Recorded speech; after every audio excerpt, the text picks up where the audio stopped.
Spa centre आड देह व्यापार परप्रांतीय महिलांची करण्यात आली सुटका. कविता इसारकर पोलीस निरीक्षक कविता इसारकर यांनी 27 एप्रिल दुपारी 4 वाजता दिलेल्या माहितीनुसार जिंजर मॉल येथे स्पा सेंटरच्या आड देह व्यापाराचा अड्डा चालवणाऱ्या महिलेसह 3 आरोपी विरोधात गुन्ह्याची नोंद करण्यात आली असून महिलेला अटक करण्यात आली, तर 2 आरोपी अद्यापही फरार आहे.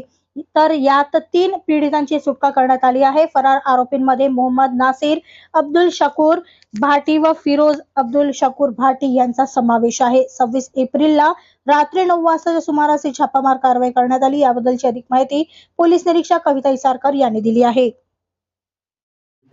आपल्याला माहिती होती की जरीपटका हद्दीमध्ये जे जिंजर मॉल आहे तिथल्या पहिल्या माळावर एक रिलॅक्स स्पा आणि सलून आहे, पार्लर आहे.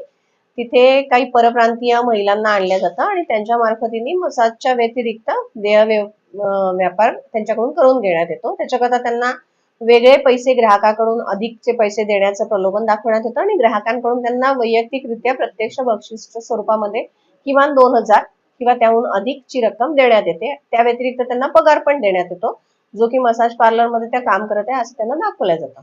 आणि या ज्या 2 परप्रांतीय महिला आहेत, आम्हाला 3 तिथे महिला किंवा पीडिता मिळून आल्या. पैकी 2 ज्या आहेत त्या परप्रांतीय म्हणजे अरुणाचल प्रदेश आणि नागालँडच्या आहेत. आणि त्यांना त्याचे जे चालक मालक आहेत त्यांचे 2 हॉटेल आहेत, ताज पॅलेस नावाचे मानकापूर येथे. तेथेच त्यांना वर त्यांनी जागा दिलेली आहे आणि त्या व्यतिरिक्त त्या इथे नवीन असल्यामुळे त्यांना फारशी माहिती नसल्यामुळे त्यांना एक ऑटोवाला पण पुरवण्यात आलेला आहे.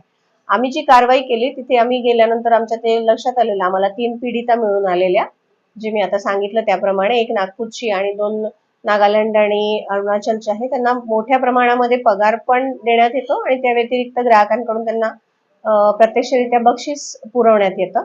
त्यांना त्या आरोपींनी स्वतःच आपल्या हॉटेलच्या तिथे वर ठेवलेलं आहे. हे जे 2 आरोपी आहेत हे त्यावेळी तिथे नव्हते आणि त्यांचा आम्ही शोध घेतला, तर त्यावेळी त्यांनी चुकीची माहिती आम्हाला वेगवेगळ्या वेळी वेगवेगळ्या ठिकाणी असल्याची माहिती दिली आणि आम्ही त्यांनी शोधायचा प्रयत्न केल्यानंतर ते आम्हाला त्यावेळी प्राप्त होऊ शकलेलं नाही.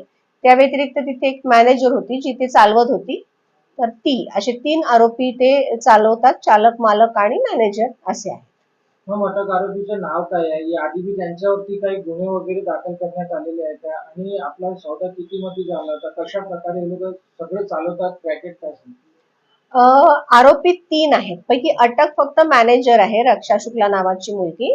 याच्या व्यतिरिक्त जे महत्वाचे 2 आरोपी आहेत ते यामध्ये आम्हाला 3 आरोपी निष्पन्न झालेले आहेत. पैकी एक आहे निसार भाटी म्हणून, जो ज्याने ती जागा भाड्याने घेतलेली आहे. त्यांचे लहान भाऊ आहे फिरोज भाटी म्हणून, जे ते चालवतात. आणि त्याच्या व्यतिरिक्त त्यांनी एक मॅनेजर ठेवलेली रक्षा शुक्ला म्हणून ती.